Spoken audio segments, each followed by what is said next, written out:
கண்ணெதிரே தோன்றும் காட்சிகளை வைத்து தன் வாழ்வை தீர்மானிப்பவன் மனிதன். தன் எதிர்காலத்தை மனதில் கொண்டு சிந்தித்து செயல் செய்பவன் மகான். உன் லைஃப்ல கஷ்டமான சூழ்நிலை வரணும்.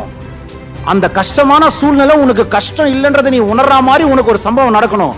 அப்பதான் தெரியும் இனிமே எனக்கு கஷ்டமே இல்லைன்னு தெரியும். ஏன்னா உன்னால சமாளிக்க முடியாது கிடையாது. என் வேலை நான் எவ்வளவு பெரிய ஆளு, நீங்க எவ்வளவு பெரிய ஆளு அப்படின்னு சொல்லி சுத்துறது கிடையாது. நமக்கு எவ்வளவு பெரிய வேலை இருக்கு அதை உணர வச்சு சுத்துறது தான். ஏன்னா அவுட்புட் தான் இன்னைக்கு கிடைச்சது. அந்த அவுட்டுக்கு புட்டா தான் நான் இருந்திருக்கேன். நான் அவுட்புட் கிடையாது. மதிச்சா எல்லாரையும் மதி, உன்னை மதிக்காதன்னு சொல்லல.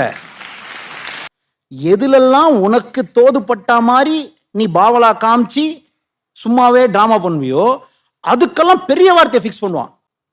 உலகத்துல போட்ட விதி வேற, இறைவன் போட்ட விதி வேற.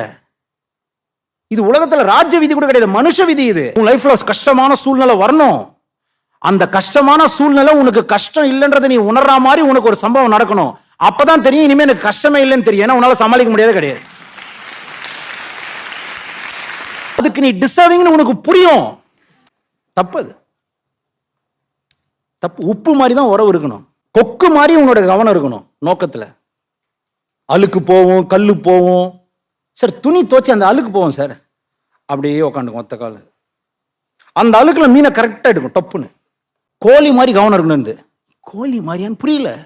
நீ வாழ்ற இடத்துல குப்பை கண்டதை சாப்பிடுமா அப்படின்னு பார்க்கறவன் நினைப்பான். கண்டதை மேய்ஞ்சாலும் அதுக்கு எது தீனியோ அதை மட்டும் சாப்பிடும். சார் பவளம் இருக்குல்ல, பவளம் வைரம் அதெல்லாம் நசுக்கி போட்டுருங்களேன் மண்ணில்.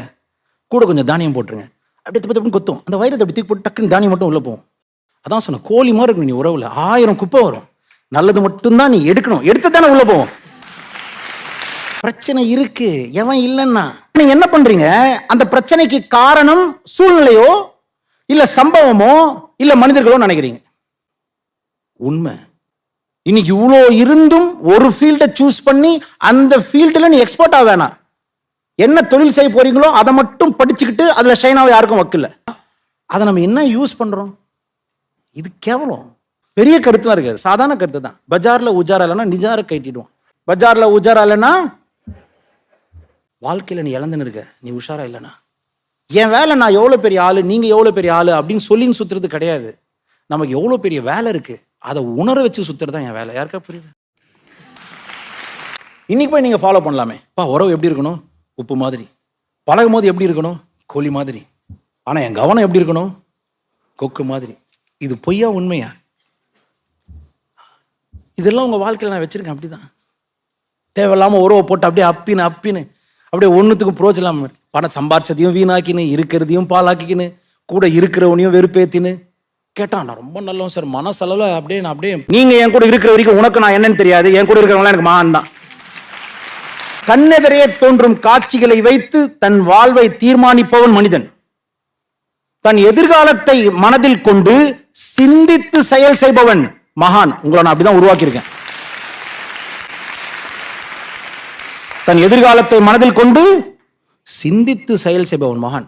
ஒன்னு சூழ்நிலை சொல்றது உன் மனசுல இருக்கு, இல்ல நோட்ஸ்ல இருக்கிறதும் உன் மனசுல இருக்கு. ஆனா உன் மனசுல என்ன உண்மையா இருக்கு? உனக்கு கடைசியில எது நடக்க போகுது தெரியுமா? உனக்கு நீ எது சொன்னியோ அது நடக்காம இருக்க வாய்ப்பு இல்லை. உன் அறிவு சொல்றத கேட்ப, ஏன்னா உனக்கு புரியுதே வேற மாதிரி.